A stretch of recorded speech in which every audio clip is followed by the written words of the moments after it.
Tonight, we continue to follow breaking news after a Euclid police officer was shot and killed last night in the line of duty. Tonight, we are learning new details about fallen officer Jacob Derbin. He's a military veteran who still served in the Army Reserves, and he was engaged, due to be married this summer. His life cut short last night in an ambush-style attack during a domestic call for help. We begin our team coverage now with more on the nearly day-long manhunt to find the gunman, as well as new details surrounding Officer Derbin's death. Our Mitty Hicks joins us now live from Euclid Police with more. Good evening, Mitty. Good evening, Lena. Well, as you can imagine, the Euclid police chief was just emotional speaking with reporters today about Officer Jacob Derbin. Now we're learning Derbin was responding to a frantic call from the mother of the suspect's children. We had a extremely terrified victim who initially contacted the Euclid Police Department and simply, I think in the first call, just said, I need Euclid.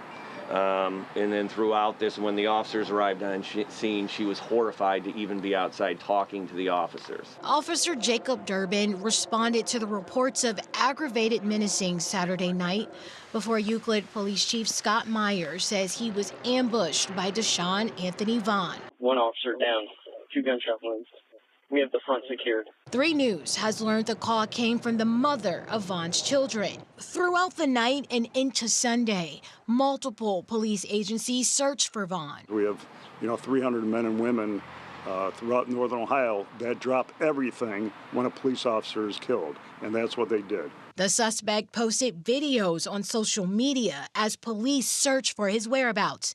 At one point, he posted laughing emojis over his wanted poster. Nearly 20 miles south from the initial call to Euclid police, SWAT evacuating residents as they surrounded this home in Shaker Heights Sunday afternoon.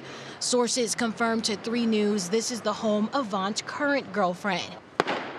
After a few shots, police removed Vaughn's body from inside the home. It's unclear if his wounds were self-inflicted. The suspect was highly armed. From all the information we had, correct? Yes.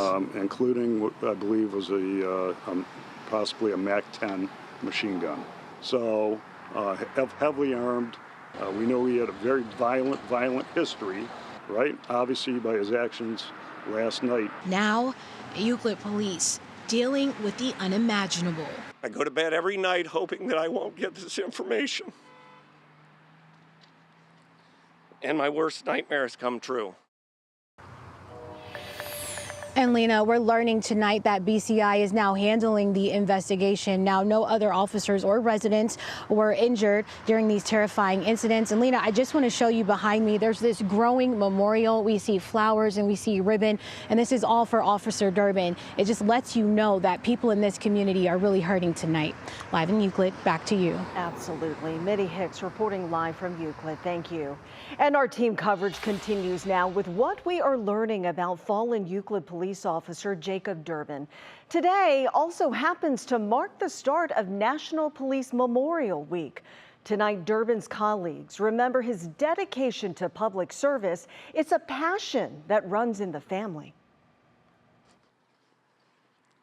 His kind heart and enormous smile were infectious. Euclid Police Chief Scott Meyer choking back emotions when talking about 23-year-old Jacob Derbin. The Euclid officer had only been on the force for less than a year when he was shot and killed in the line of duty. Public service meant everything to him. He was kind of a happy-go-lucky kind of a guy. Derbin's passion for public service was in his blood. As the son of a current Euclid police officer, he was also a member of the U.S. Army Reserves.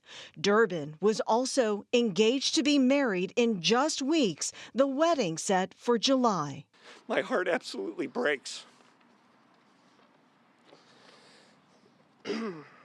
He's 23 years old. I want the public to understand what this looks like. I want them to understand the repercussions of this violence. The heartbreak tonight comes with strong emotions from fellow law enforcement, determined more than ever to stand united on this, the start of National Police Memorial Week. as you see behind me right now. We're going to continue to stand united. There is no respect for law enforcement. It needs to change.